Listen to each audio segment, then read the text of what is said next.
This is my AP Biomed research project. When I began thinking about investigative questions for this class, I knew that I didn't want to work with people or animals, but I still wanted to do research on a prevalent issue. That quickly led me to look at microplastics in marine life. I was inspired by a video I saw on The Verge where shrimp were dissected and their GI tracts were analyzed using hydrogen peroxide and Nile red. I decided to pursue a similar experiment, but with a variety of fish species that were most frequently consumed by humans. But I still needed to narrow down my question. That quickly led me to my very first official question. What is the microplastic content in crappie and perch living in Lake Minnetonka? I know that plastic pollution is a very serious threat and few things are being done to change this issue. Initially, I had two goals. I wanted to help people and myself make well-educated decisions about the fish that we consume. The second was to determine if freshwater fish are cleaner than marine fish. My plan was to dissect fresh and saltwater fish to examine their GI tracts and flesh, which contained, by doing so, I would be able to determine which contained more plastic. Due to complications, I couldn't proceed with my initial question, so I had to pivot to a new one. My new question stated, what is the microplastic content in the gastrointestinal tract of crappie and perch living in Lake Minnetonka? This question focused on the GI tract, eliminating any research that would have been done using perch or crappie's flesh. Before I began researching, I knew that I would find plastic in whatever I dissected. I just wasn't sure about the amount. I made a hypothesis that the amount of plastic found would have some correlation of the size of the fish. But as my experiment progressed, that did not turn out to be the case. While I was doing my experiment, a lot of things changed. As I talked about earlier, the organism that I wanted to research changed, and this was for a couple of reasons. The first was that some other species of fish were harder to access. The second reason was that I needed to be able to address a gap, and it was a lot easier to close a gap in research when looking at fish that aren't as frequently experimented with. My main goal did not change, though. I still wanted to focus on plastics, and that I did. I was unwilling to let go of the focus on plastics because I wanted to feel like my research contributed to something bigger than myself. The main factors that influenced my methodology were accessibility and what I was able to do in the allotted amount of time.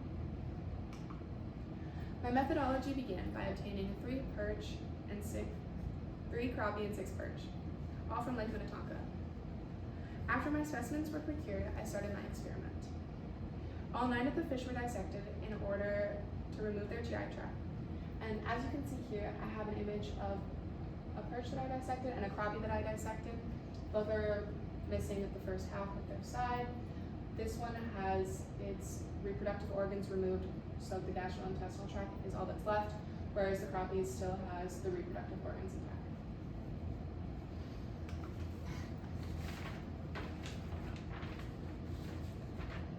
After the organs were removed, they were stored in containers and labeled, as you can see in this image.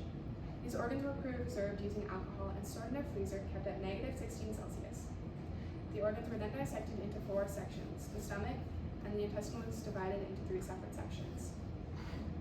The content from each of these subsections was scraped and put into 15 by 50 millimeter petri dishes, as seen in this image.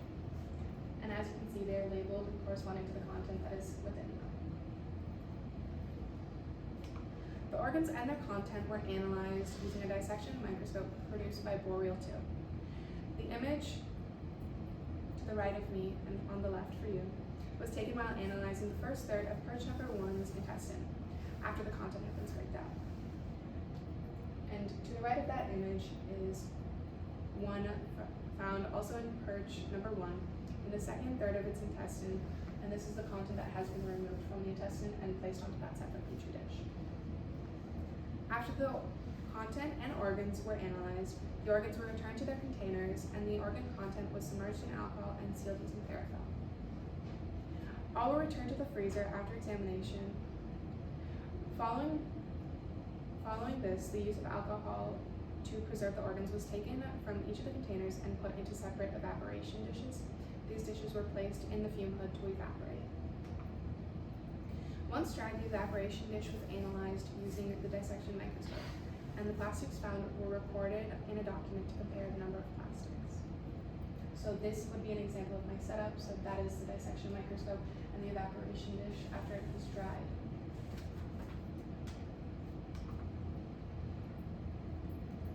By comparing the two fishes' content, you can make hypotheses and inferences about what would cause numerical discrepancies.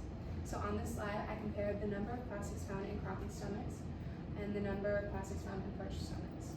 So as you can see, the crappie have slightly larger numbers, making the average also higher. So the average of crappie was about 5 plastics per fish, whereas the average for perch were about 2 plastics per fish. And my theory is that this is due to crappie number 3 having 11 plastics compared to the others, which range from 5 to 1 plastics. Had this number been different, I think that the averages would have been more in alignment with the perch averages. Things changed a little bit when I looked at the first third of the two fish's intestines though. So perch number 4 had the most plastics found in the subgroup with 7 plastics, followed by perch number 5 with 6 plastics. But perch number 5 still had twice as many the number of plastics as crappie number 1, which had the most plastics in the crappie group.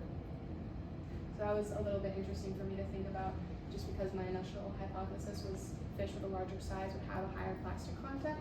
And so seeing that the perch had a higher plastic content in this series of analyzations than the crappie, I was just a little bit surprised. So that was quite interesting. The second third of the intestine is the first time when no plastics are found in a fish. So overall, the perch plastic content numbers are more consistent. 1/2 of the perch have 3 plastics, 1/3 of the perch have 2 plastics, and 1 has 1 plastic found. But they still average about the same. So a crappie averages 2 plastics per fish, and perch average about 2.3 plastics per fish.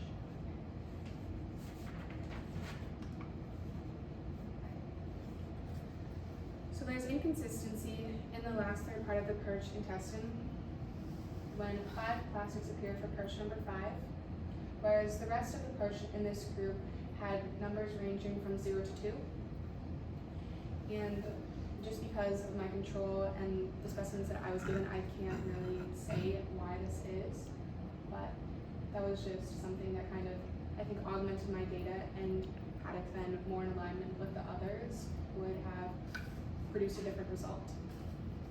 But both the crappie and the perch still average 2 plastics. So,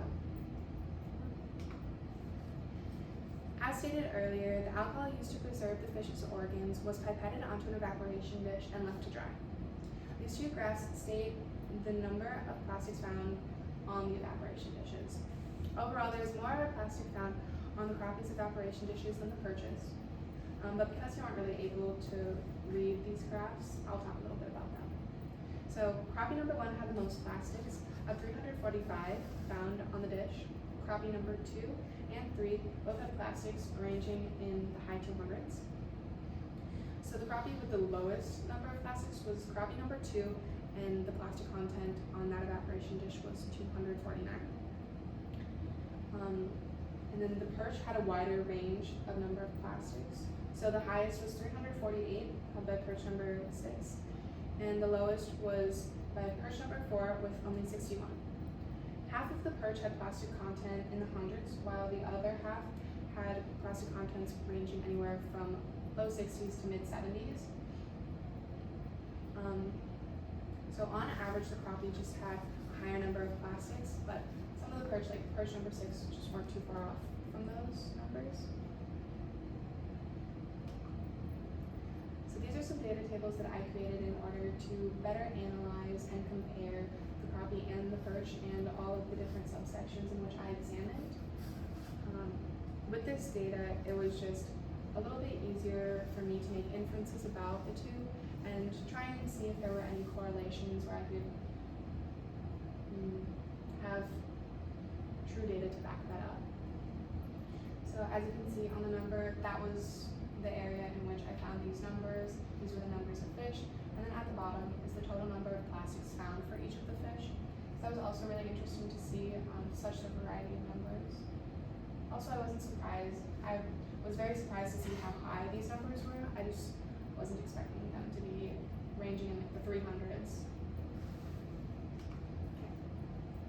So in conclusion of my AP research project, my new understanding is that crappie tend to have more plastic in their GI tract than perch.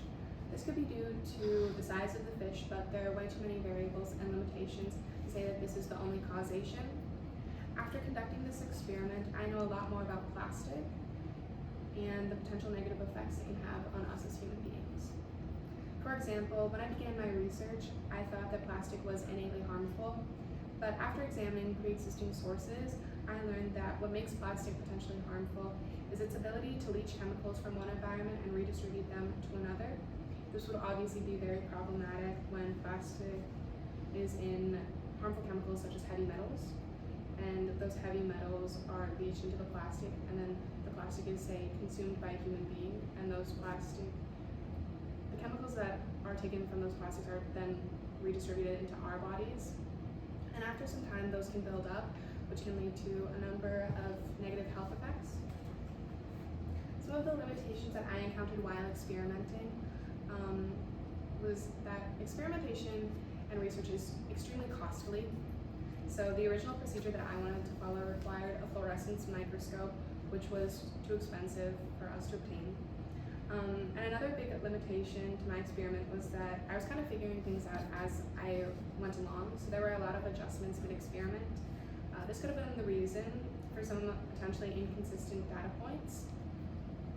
Another factor that could have led to inconsistent or incorrect data is that the microscope and I might not have been able to identify all the plastic that was present in the specimens. Had I been able to better identify all of the plastics that were present, I think that would have increased the validity of my experiment and potentially made it more relevant to future findings. Some implications for my research, though, could be environmental causes and impacts of microplastics in freshwater ecosystems. So, for example, cause would be a large amount of pollution in freshwater ecosystems, and then impacts would be contaminated fish, which could be harmful to us as human beings. Thank you.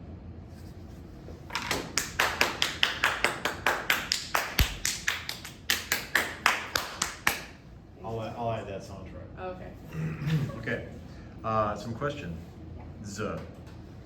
How did your review of the methods used by scholars in the field inform your selection of a research method that was aligned with your question? Yeah, absolutely. So I would say that my question was more based off of a research method than I found a method that influenced my research. So I originally was going to follow the procedure produced by Dr. Magadini, who was the professor that I saw on The Verge dissecting and analyzing shrimp. So I was able actually to make contact with her, and she gave me her procedure that she used on that video. And again, as I said, the reason why I could not execute that was because it required a fluorescence microscope, which I do not have. But that procedure kind of set the stage for the procedure that I used in order to conduct my experiment. Okay, thank you. What are the real-world implications related to your findings? I think some of the real-world implications are, as I said a little later on in my presentation, is looking at the pollution in freshwater ecosystems and seeing how that has a direct connection to the food that we consume and how negatively that can impact us as human beings, because so many people go fishing in nearby lakes and then consume their catch. So just kind of looking and analyzing and seeing what really is in those fish. Okay, all right. And one last question. What was the most important research skill you developed as a result of this process, and how might you apply it to future endeavors? Absolutely. So I am planning to get a PhD in psychology, so I will have to conduct research. And so this kind of gave me a snapshot into what I will have to do and all of the effort and time that a research project requires.